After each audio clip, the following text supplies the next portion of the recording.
Resolve. This House supports the notion that government has no business to be in business. Before I go straight away to my point, the team affirmatives came here and talked about efficiency. Efficiency. If you're telling us that efficiency, you did not listen to yourself. We have essential services. The government is supporting people, providing essential services like water supply, electricity, and education. Services are too important to leave fully to private companies. That electricity and transport. If profit comes first, poor people may be left out. If private companies are setting out the transport, they are owning the transport and communication, electricity, water systems. Now, what of us, the poor people who are down there in the villages? Who is going to help us? These private people are after money, not after helping people.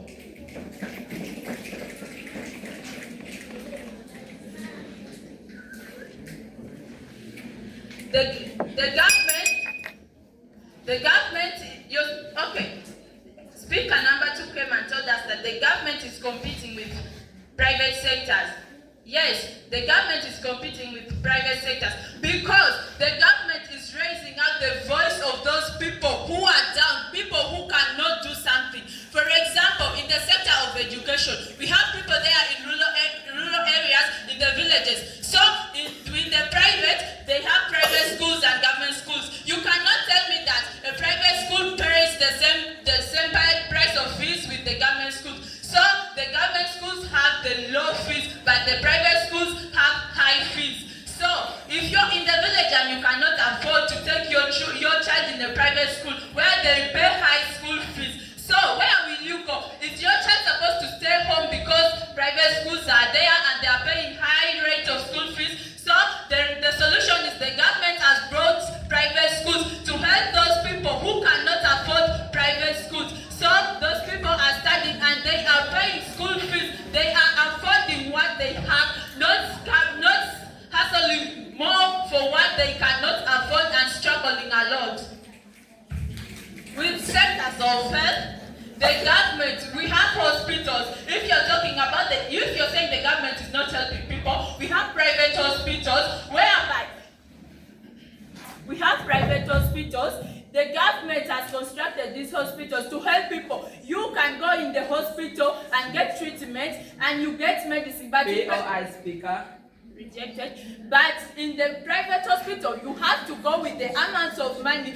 For example, if you're having malaria, the nurse or doctor is going to charge you an amount of money where you cannot afford. But the government has ensured that if someone goes to the hospital when that person is not okay, they are supposed to treat that person accordingly. And if there is any tax, that tax is not going to be above the private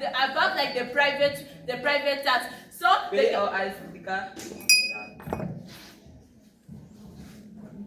I just saying that the government is constructing hospitals, but you're aware that they also have donors outside who are non-governmental and they weren't supporting them. So why should we not just make the thing clear that the private businesses should just come in place that with the government controlling and they providing for the country? I have stated that the private ones are expensive, not like the government one. So the government one is for those people who cannot afford, and for them they are going for the thing they cannot afford. They know that they cannot afford, so they go to look for what they can. And if I'm to talk about electricity, you told me that electricity in Akalu we are not having electricity. Akalu is not the entire Uganda, so you cannot tell me that we are having the capital city in Uganda, the capital city of Uganda, Kampala. You're not trying to tell me that they are going to leave Kampala, they come and bring electricity in Akalu when they have left Kampala there without electricity. Yet it's the capital city of Uganda.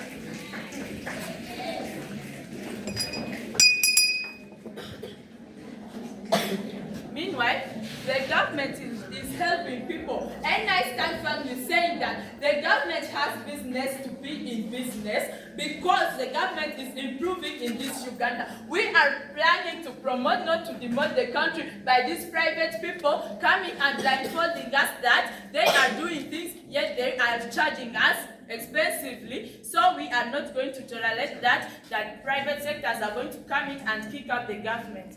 I bet you raise my case.